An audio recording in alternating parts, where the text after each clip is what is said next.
चलते फिरते कर्मयोगी अवस्था।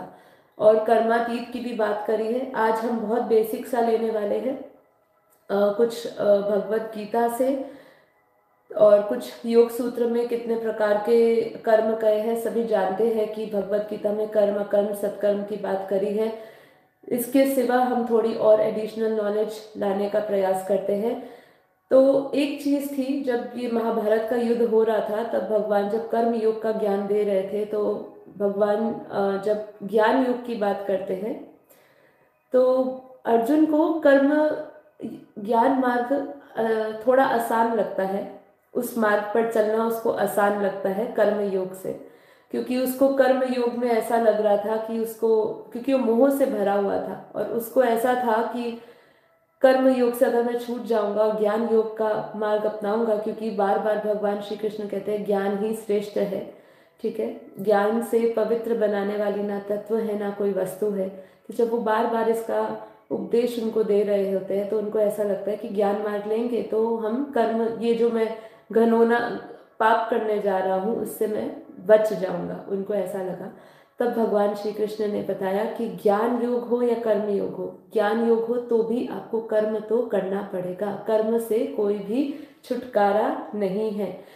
तो ज्ञान योग और कर्म योग में क्या है कि ज्ञान योग में भी व्यक्ति कर्म करता है, लेकिन वो अपनी बुद्धि का इस्तेमाल करके स्वयं पर निर्भर होके वो अपना कर्म चुनता है, लेकिन कार्य चुनता है। लेकिन जो कर्म योगी होता है वो अपना सारा आश्रय किस पे डाल देता है, परमात्मा पे। वो सब कुछ परमात्मा में छोड़कर निष्काम भाव से कर्म करता है। तो दोनों अवस्थाओं में, चाहे आप ज्ञान योग का मार्ग अपनाएं चाहे आप कर्म योग का मार्ग अपनाएं, दोनों ही अवस्था में कर्म तो करना ही पड़ेगा। कर्म से छूटने का उपाय भी इसके अंदर बताया है, जो मैंने कल डिस्कस किया था कि जब हमें परमात्मा का साक्षात्कार हो जाए, जब हम उस परम तत्व परमात्मा अपने चैतन्य स्वरूप में स्थित होके, आत्म स्वरूप में स्थित होके जब उनको हम प्राप्त कर लेते हैं, जब हम उनके दिव्य साक्षात्कार कर लेते हैं, तब हम कर्मों से मुक्त हो जाते हैं, अर्थात जन्म और मरण के चक्र से छूट जाते हैं।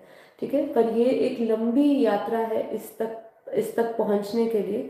इस मार्ग पर जाने के लिए कर्मयोग लगता बहुत आसान है, लेकिन इस मार्ग पर चलना कठिन महसूस होता है, क्योंकि एक चीज बहुत सिंपल है, बहुत क्लियर है कि मैं कोई भी कर्म कर रही हूँ। आप कोई भी गोल ले लीजिए, आप अपना स्पिरिचुअल गोल ले लीजिए, आप अपना कोई लौकिक भौतिक गोल ले लीजिए, कोई भी गोल लीजिए, लेकिन ये मनुष्य की प्रकृति है कि वो उसके साथ जुड़ा हुआ जो फल है उसकी इच्छा अवश्य करता है। आप अपना अध्यात्म का भी गोल ले लीजिए, मुझे आत्मस्वरूप बनना है, वो एक फल की इच्छा छिपी हुई रहती है। ये उस समय का दिया हुआ ज्ञान है, लेकिन आज अगर हम उसको प्रैक्टिकलिटी में उसको अपनाएं और उसके बारे में सोचें तो ये बहुत ही कठिन लगता है कि अगर हम फल से ना जुड़े तो हमारा जो कर्म है उसमें जो उमंग या उसमें जो जोश होना चाहिए, कर्ता भाव होना चाहिए, वो छिप जाता है, वो नहीं हो पाता है। लेकिन इसके लिए भगवान श्री कृष्ण क्या कहते हैं कि वो कर्म करने के लिए कभी भी मना नहीं करते होते, क्योंकि कर्म तो प्रधान है, कर्म तो योग का कौशल है। लेकिन वो क्या कहते हैं कि हमें कर्म के फल से अटैच नहीं होना। तो इन दोनों में देखिए, फल तो आप एक गोल बनाएंगे ही बनाएंगे। जब आप भी छोटे थे तो सब आपसे पूछते थे कि आप क्या बनेंगे, बचपन से ही हमें सिखाया गया है। ठीक है, बचपन से ऐसा बोला जा रहा है। आवाज सही नहीं है, आवाज आ रही है सभी को? आवाज सही आ रही है सभी को? प्लीज एक बार मैसेज करिए, किसी ने कमेंट लिखा है आवाज नहीं आ रही है सही।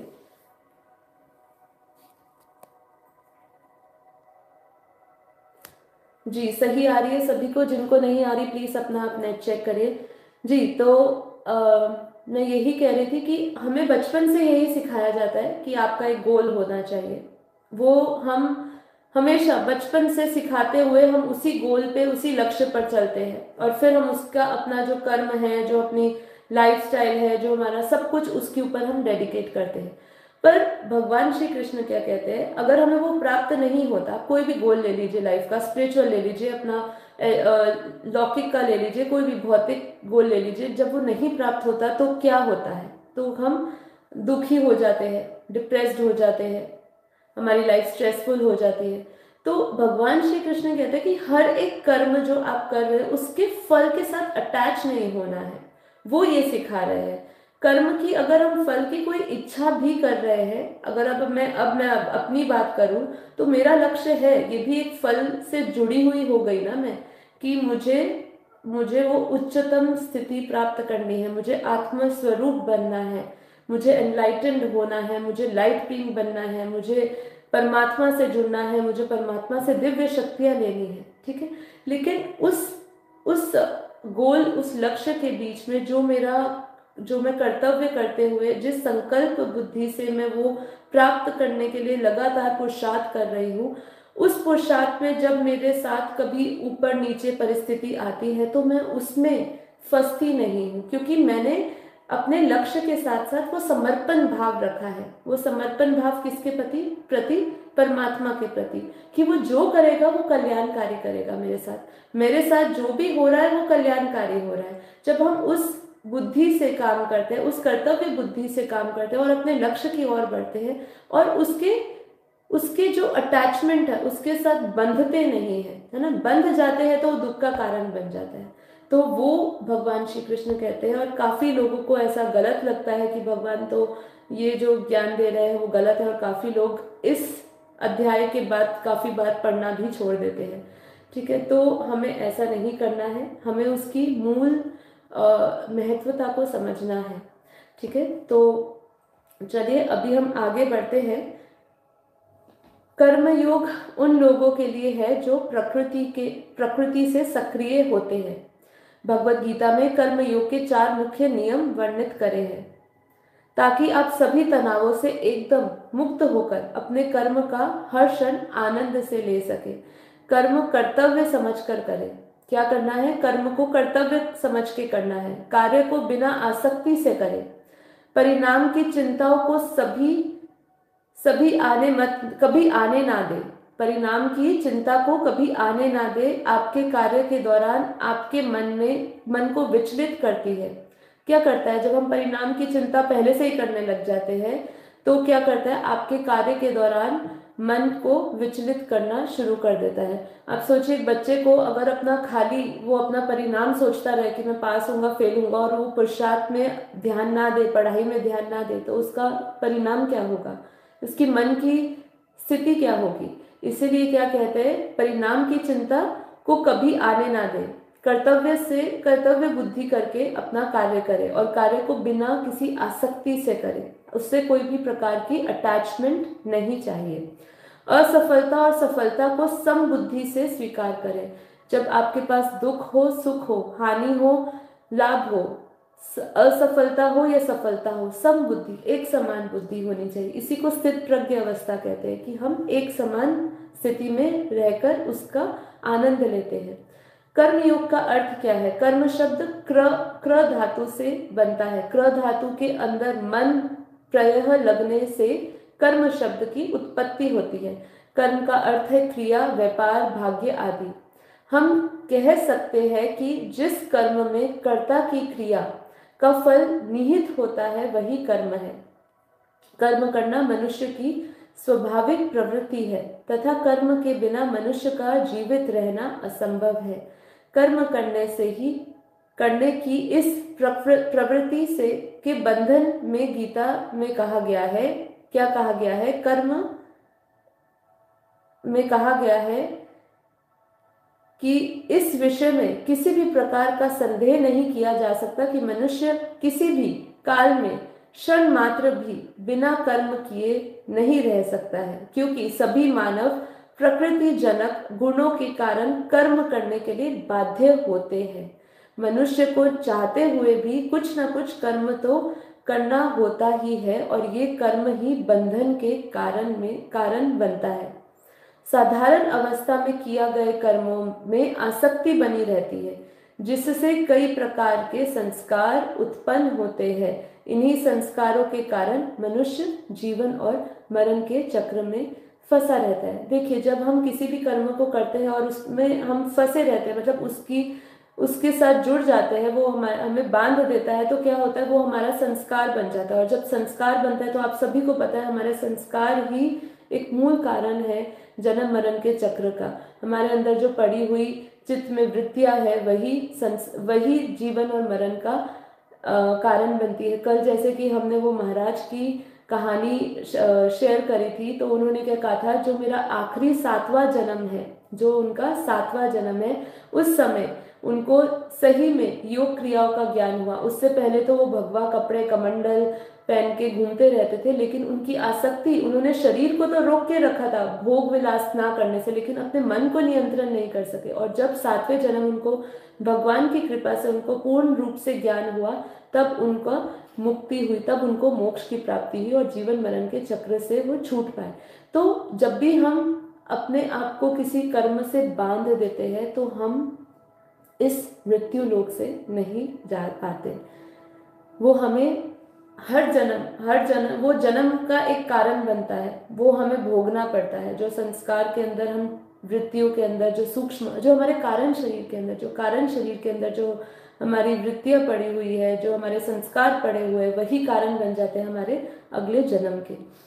जबकि कर्म यदि अनासक्त भाव से किया जाते है तो वह मोक्ष प्राप्ति का मार्ग बन जाते हैं।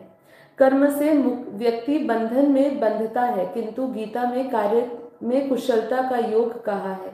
योग की परिभाषा देते हुए गीता में कहा है, कर्मों में कुशलता ही योग है। कर्मयोग साधना में मनुष्य बिना कर्म बंधन में बंधे हुए कर्म करता है तथा वह संसारिक कर्मों को करते हुए मुक्ति प्राप्त करता है। कर्मयोगी की साधना में अभ्यासरत साधक धीरे धीरे सभी कर्मों को भगवान को अर्पित करने लगता है और साधक में भक्ति भाव उत्पन्न हो जाता है।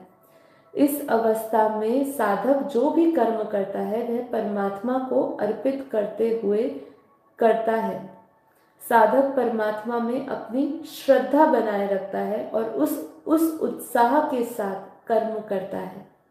इस संबंध में गीता में कहा है, हे अर्जुन, तू जो भी कर्म करता है, जो भी खाता है, जो हवन करता है, जो दान आदि करता है, जो तप करता है, वह सब तू मुझको अर्पण कर दे। ईश्वर के प्रति समर्पित कर्म व उसके फल संबंध को बताते हुए कहा है कि ब्रह्म को अर्पित करके अनासक्ति पूर्वक कर्म करने वाला उसके फल से वैसे ही अलग रहता है जैसे जल से कमल का पत्ता। देखिए, इसके अंदर भगवान श्री कृष्ण एक बात कह रहे होते हैं अर्जुन को कि तुम कर्म से बच नहीं सकते, तुम कुछ ना कुछ तो करोगे, खाओगे तो सही, खाओगे नहीं तो पियोगे, सोओगे, जागोगे, कुछ ना कुछ तो करोगे। वो बताते हैं कि भगवान ने, मतलब ये जब हमें इंद्रियां मिली है, आंखें मिली है, तो वो देखेंगे ही, कर्ण मिले हैं, कान मिले हैं, तो वो सुनेंगे ही। लेकिन जो ज्ञानी पुरुष है वो क्या करता है, आंखें क्या देखेगी वो उस पे निर्णय लेता है कि आंखें क्या देखेगी। ठीक है, वो आंखों को खुली छूट नहीं दे देता कुछ भी देखने के लिए। ठीक है, तो ये चीज उन्होंने बहुत सुंदर कही कि जो ज्ञानी पुरुष है ना, जो वो हमेशा क्या करता है, वो निर्णय लेता है, उसके पास फ्री विल है। आप अगर कर्म कर रहे हैं तो कर्म के साथ साथ परमात्मा ने आपको क्या दिया है, भगवान ने आपको फ्री विल दिया, आपको चूज करने के लिए एक तो विवेक दिया है और आपको फ्री विल दिया है कि आपको क्या करना है, क्या आपके लिए श्रेष्ठ है, क्या आप, कौन सा रास्ता आपको मुक्ति की ओर लेकर जाएगा और कौन सा रास्ता आपको बांधेगा। ठीक है, तो ये हमें हमेशा याद रखना है इस कर्म योग के चैप्टर में कि हमें फ्री विल दी है परमात्मा ने। हम क्या देख रहे हैं, क्या नहीं देख रहे हैं, ये हमारी चॉइस है ना। तो ऐसे ही हमारे कान क्या सुन रहे हैं, क्या नहीं सुन रहे, ये हमारी चॉइस है। यही ज्ञानी और अज्ञानी में भेद करता है। ठीक है, तो अभी हम पढ़ते हैं आगे ऐसा है कि कर्म के भेद पढ़ते हैं। कर्म मुख्य 2 प्रकार के कहे हैं। ये जो है ये गीता के अनुसार कर्म नहीं है, ये दूसरे प्रकार से भेद किया गया है कर्म का। एक है विहित कर्म और है एक निषिद्ध कर्म। विहित कर्म क्या होता है? विहित कर्म अर्थात अच्छे कर्म और सुकृत कर्म। विहित कर्म के भी 4 प्रकार है। नित्य कर्म, नित्य कर्म जो हम डेली प्रतिदिन किए जाने वाले कर्म लेते हैं, अर्चना, पूजा, वंदना, प्रार्थना, ये सब जो है हमारे नित्य कर्म है।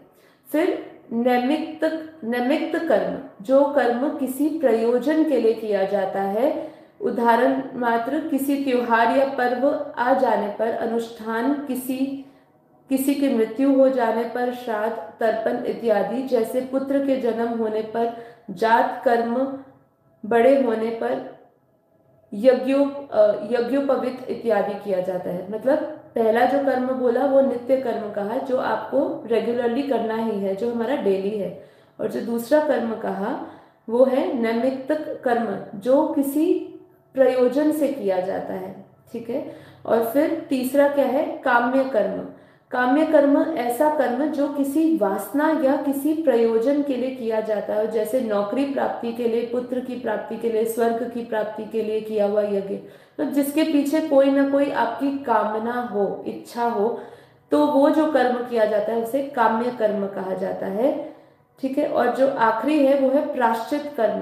प्रायश्चित कर्म, जैसे कि आपको नाम सजेस्ट कर रहा है कि प्रायश्चित कर्म, जैसे कि स्पष्ट नाम से बता रहा है कि अगर व्यक्ति से कोई भी अनैतिक कर्म या पाप हो जाए तो उसे उसके प्रायश्चित के लिए वो जो कर्म करता है उसे प्रायश्चित कर्म कहते हैं।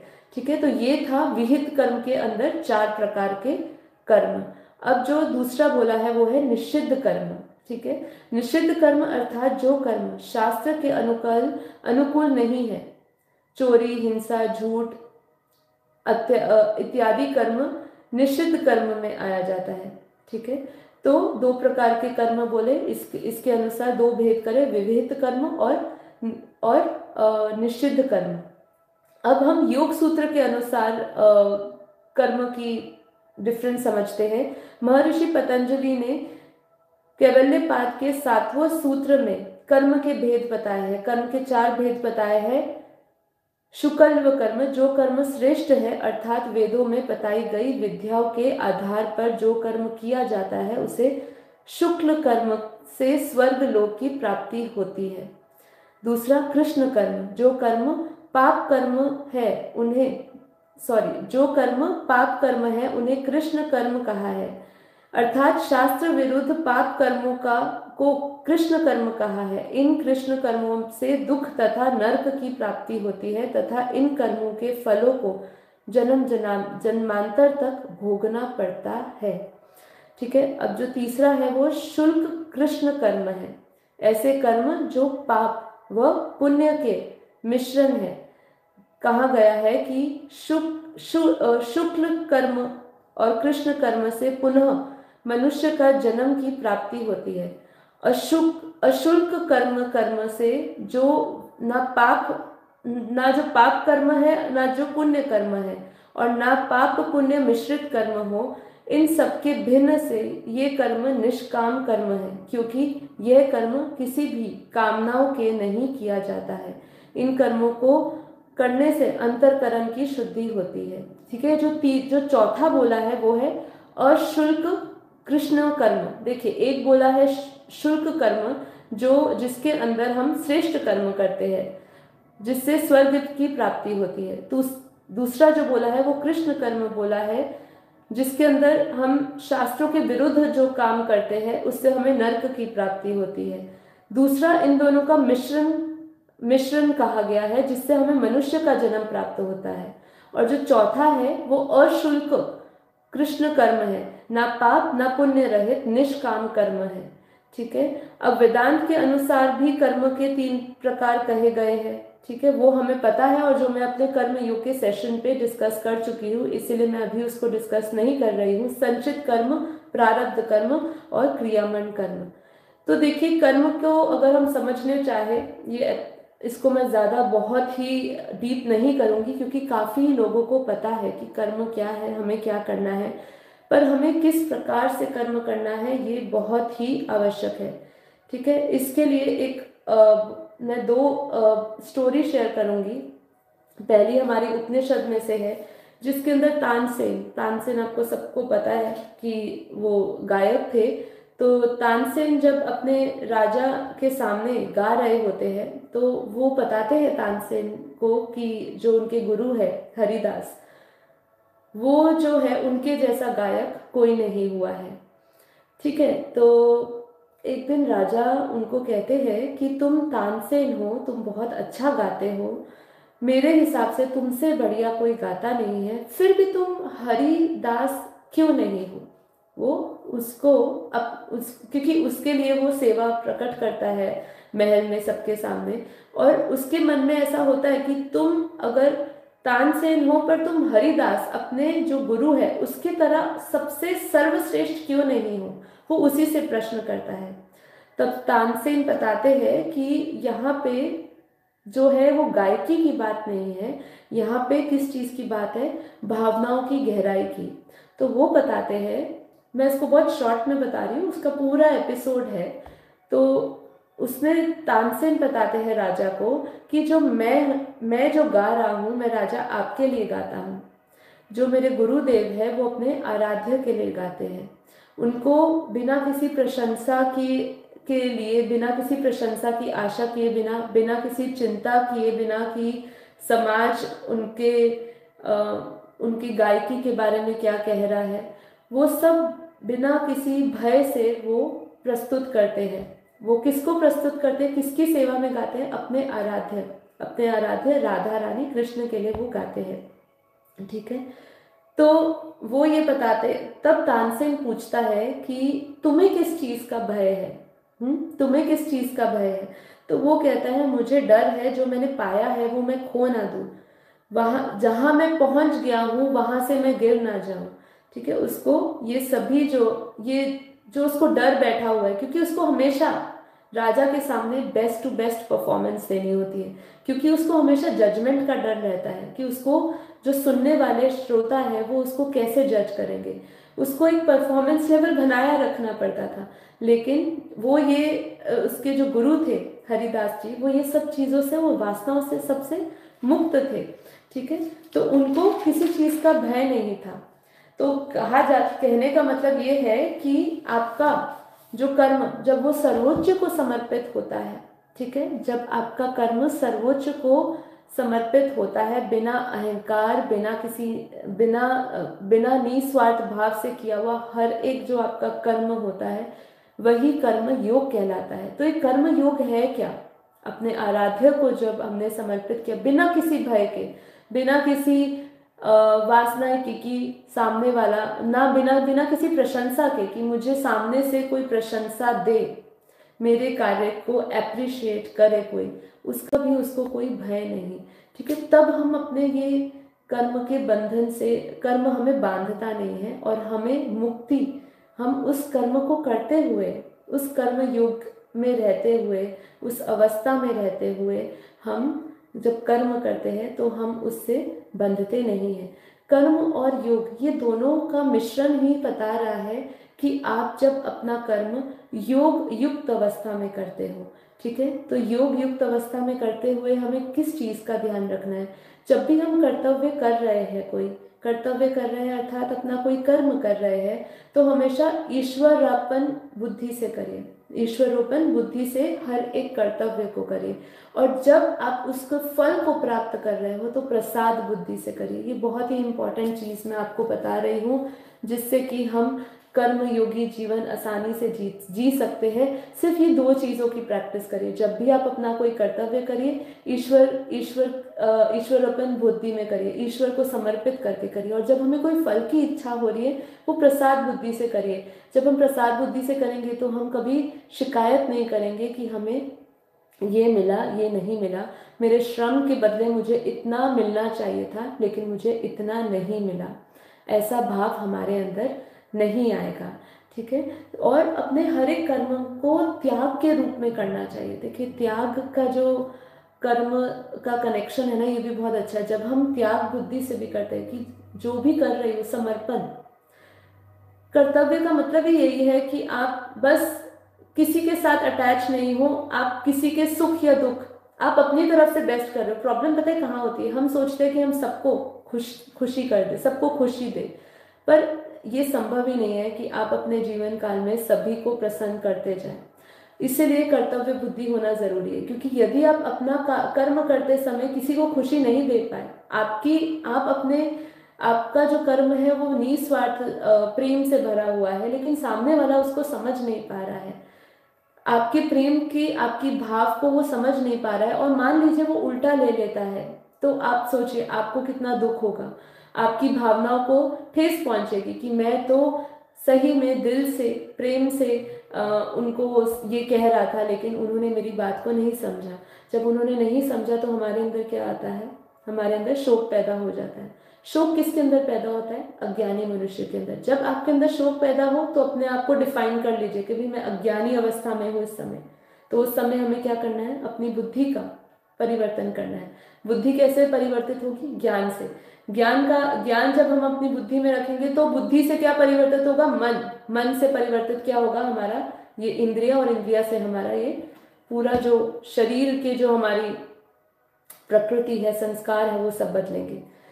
ठीक है, तो एक ये था कहानी जो बताता है कि जब हम अपने आराध्य को समर्पित किया हुआ कर्म करते हैं तो वही कर्म योग जीवन है।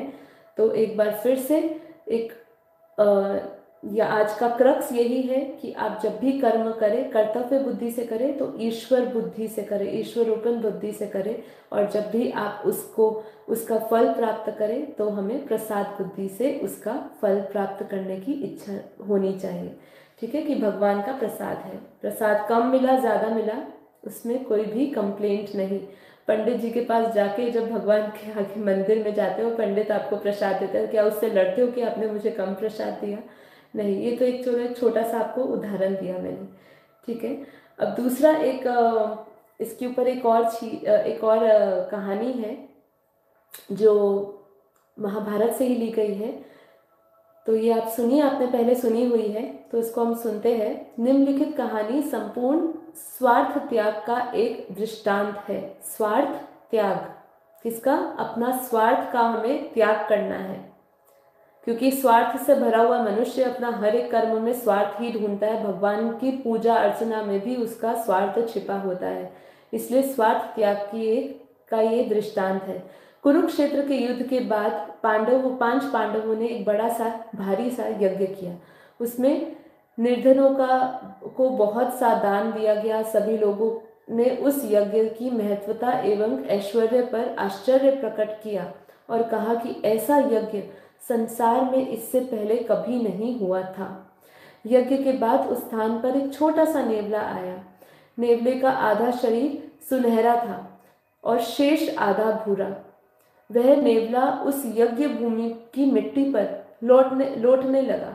थोड़ी देर बाद उसने दर्शकों को कहा, तुम सब झूठ बोलते हो, यह कोई यज्ञ नहीं है। लोगों ने कहा, क्या तुम कहते हो? क्या कह रहे हो? यह कोई यज्ञ नहीं है। तुम जानते हो इस यज्ञ में कितना खर्चा हुआ है, गरीबों को कितने हीरे जवाहरात बांटे गए हैं, जिससे ये सब के सब धनी और खुशहाल हो गए हैं। यह तो इतना बड़ा यज्ञ था कि ऐसा शायद किसी मनुष्य ने देखा ही नहीं होगा, ना किया होगा। परंतु नेवले ने कहा, सुनो, एक छोटे से गांव में एक निर्धन ब्राह्मण रहता था, साथ ही उसकी स्त्री, पुत्र और पुत्रवधू। वह लोग बड़े गरीब थे। पूजा पाठ से उन्हें जो कुछ भी मिलता उसी पर उनका निर्वाह होता था। एक बार उस गांव में 3 साल तक अकाल पड़ा, जिससे उस बेचारे ब्राह्मण के दुख कष्ट और पराकाष्ठा हो गई। एक बार तो सारे कुटुंब को 5 दिन तक उपवास करना पड़ा। छठे दिन वह ब्राह्मण भाग्यवश कहीं से थोड़ा सा जौ का आटा ले आया। उस आटे के 4 भाग किए। उस आटे के 4 भाग किए। उन्होंने उसकी रोटी बनाई और जो ही वह उसे खाने लगे, दरवाजे पर खटखटाया किसी ने। पिता ने उठकर दरवाजा खोला तो देखते हैं कि बाहर कोई अतिथि खड़ा है। भारतवर्ष में अतिथि बड़े पवित्र माने जाते हैं। वह तो उस समय के लिए नारायण ही समझा जाता था। उसके साथ व्यवहार भी अच्छा किया जाता था। अतः उस गरीब ब्राह्मण ने कहा, महाराज पधारिए, आपका स्वागत है, और उसने अतिथि के सामने अपना भाग रख दिया। अतिथि उसे जल्द ही खा गए और बोले, अरे आपने तो मुझे और भी मार डाला। मैं उस दिन का भूखा हूँ और भोजन के इस छोटे से टुकड़े ने तो मेरी भूख और भी बढ़ा दी। तब स्त्री ने अपने पति से कहा, आप मेरा भी भाग दे दीजिए। पति ने कहा, नहीं, ऐसा नहीं होगा। परंतु स्त्री अपनी बात पे अड़ी रही, और यह बेचारा गरीब भूखा है, हमारा यहाँ आया है। गृहस्थ की हैसियत से हमारा यह धर्म है कि हम उसे भोजन कराएं। यह देखकर ही आप उसे अधिक नहीं दे सकते। पत्नी के नाते से मेरा यह कर्तव्य है कि मैं उसे अपना भाग दे दूं। ऐसा कहकर वह अपना भाग अतिथि को दे देती है। अतिथि ने वह भी खा लिया। अब मैं तो और भी भूखा हूँ, ऐसा वो कहता है। तब लड़के ने कहा, आप मेरे भाग भी लीजिए, क्योंकि पुत्र का ये धर्म है कि वह पिता के कर्तव्य को पूरा करने में उन्हें सहायता दे। अतिथि ने यह भी खा लिया, परंतु फिर भी उसकी तृप्ति नहीं हुई। अतः बहू ने भी उसने भी अपना भाग दे दिया। अब यह पर्याप्त हो गया, और अतिथि ने उनको आशीर्वाद दे भी दिया। उसी रात वे चारों बेचारे भूख से पीड़ित होकर मर गए। उस आटे के कुछ कण इधर उधर जमीन पर बिखरे हुए थे, और जब मैंने उन पर लौट लगाई तो मेरा आधा शरीर सुनहरा हो गया। ये कौन कह रहा है? वो नेवला। ठीक है, कि मेरा आधा शरीर सुनहरा हो गया, जैसे कि तुम अभी देख रहे हो। उस समय से मैं संसार भर में भ्रमण कर रहा हूँ और चाहता हूँ कि किसी दूसरी जगह भी मुझे ऐसे ही यज्ञ देखने को मिले, परंतु वैसा यज्ञ मुझे कहीं देखने को नहीं मिला। मेरा शेष आधा शरीर किसी दूसरी जगह सुनहरा ना हो सके, इसीलिए तो कहता हूँ कि ये यज्ञ नहीं था। ठीक है, तो उन्होंने क्या कहा? स्वार्थ का त्याग। ये बहुत ही सुंदर उदाहरण है उनका, जो अपने स्वार्थ का भी त्याग कर देते हैं। स्वार्थ, जब उनको जो जो चार चार ब्राह्मणों की जो बात करिए, ब्राह्मण परिवार की, उसमें देखिए उन्होंने इसी त्याग की बात बापू जी कहते हैं। ठीक है, कि अपना, आपके पास अगर 4 रोटी है, आपके पास 4 रोटी है, तो आप उसमें से, और आपकी भूख 4 रोटी की है, तो आप अगर उसमें से एक रोटी किसी को दे देते हो तो वो त्याग नहीं, आप अपना आधा हिस्सा जब उसको दे देते हो। ठीक है, जब आप अपना स्वार्थ या अपनी भूख मार के किसी और का पेट भरते हो। ये एक बहुत साधारण सा आपको एग्जाम्पल दिया कि इसको हम त्याग कहते हैं। ठीक है, अगर आपके पास एक रोटी है और एक ही रोटी आप जब किसी को दे देते हो, जो इन्होंने ब्राह्मण परिवार ने किया, तो ये उनका त्याग था। उस त्याग से, उस तप से, क्योंकि उस त्याग में उनका तप समाया हुआ था, समर्पण समाया हुआ था, और उनका वो गृहस्थ आश्रम था, लेकिन वो गृहस्थ आश्रम भी क्या हो गया? यज्ञ समान उसकी भूमि पवित्र हो गई। ये जो नेवला का उन्होंने उपमा दी है, उदाहरण दिया है, वो यही कहना चाहते हैं कि जब आपके कर्म श्रेष्ठ बन जाते हैं, जहाँ पे आप कर्म श्रेष्ठ कर रहे हो, वहाँ के वाइब्रेशंस भी इतने पवित्र हो जाते हैं कि वो भूमि, वो वाइब्रेशंस ही यज्ञ समान पवित्र बन जाता है। जैसे कि कल परसों के एपिसोड में अनंत ने एक स्टोरी के माध्यम से बताया था, है ना, कि कैसे जहाँ पे सांख्य योग के एपिसोड में उन्होंने कहा था कि जब हम तप करते हैं, जहाँ पे तप किया जाता है, वहाँ की वाइब्रेशन का बहुत ही प्रभाव पड़ता है। उस वाइब्रेशन से आसपास की भी एनर्जी बदल जाती है, लोगों की एनर्जी बदल जाती है। तो उनका जो स्वार्थ का त्याग जो उन्होंने किया था, जो समर्पण था, जो उनकी निष्ठा थी, जो उन्होंने जो उनके मेहमान आए थे उसमें नारायण को देखना और अपने हिस्से का सुख भी दे देना, है ना, जब उनके अंदर ये भाव था, समर्पण भाव था, तो उससे उनकी जो पूरी जगह थी वो पवित्र हो गई। और यही वो दर्शाता है। अभी हमें कर्म ऐसे ही करने चाहिए। कर्म किस तरह करने चाहिए? चौथे अध्याय में आएगा, यज्ञ समान। भगवान श्री कृष्ण क्या कहते हैं, तू कर्म कर यज्ञ के समान। अब ये यज्ञ क्या है वो हम चौथे एपिसोड में समझेंगे, इसका जो चौथा अध्याय होगा तब हम समझेंगे, इसको डिस्कस करेंगे कि यज्ञ क्या है, क्यों भगवान कह रहे हैं कि अपने कर्म को यज्ञ के समान बना। ठीक है, तो हमें कैसे कर्म करने हैं, अब तक के जितना भी हम लोगों ने डिस्कस किया है उससे आपको इतना तो पता चल ही गया होगा कि हमें कर्म कैसे करने हैं। दो उदाहरण मैंने आपको दिए हैं, जिस उदाहरण में एक जो है, एक तो हमें समबुद्धि, समत्व की बात करी थी ना, समत्व और समबुद्धि से हमें कार्य करना चाहिए। जो दूसरा सांख्य योग है अध्याय 2 का, उसके अंदर भी परमात्मा ने कर्म की बात करी है। उसी चैप्टर में कर्म की बात करना भगवान श्री कृष्ण ने शुरू कर दिया, लेकिन तब तक ये नहीं बताया था कि हमें कौन से कर्म करने चाहिए, कर्म क्या है, इसकी डेफिनेशन उन्होंने तीसरे अध्याय पे दी है। तो इसीलिए आप दूसरा एपिसोड भी देखिएगा दूसरे अध्याय का, सांख्य योग का। ठीक है, और ये वाला भी आप एपिसोड फिर से देखिएगा। तो अभी हमारा यहीं पर ही एपिसोड हम कर्म योग पे ख़त्म करते हैं, और अभी हम अपना यही समझते हैं कि हमें अपना हर एक कर्तव्य परमात्मा को समर्पित करना है, ईश्वरोपन बुद्धि के साथ करना है, और जो भी परमात्मा मुझे दे रहे हैं वो उनका कृपा, उनका प्रसाद समझना है। उसी बुद्धि से हमें रहने का अभ्यास करना है, कर्म योगी बनना है, कर्मातीत अवस्था को प्राप्त करना है। कर्म योगी का अभ्यास करते करते करते करते हम कर्मातीत अवस्था को प्राप्त होंगे, जब हम अपने हर एक कर्म से स्वतंत्र होंगे, जब हमें अपना, हमारा कोई भी कर्म हमें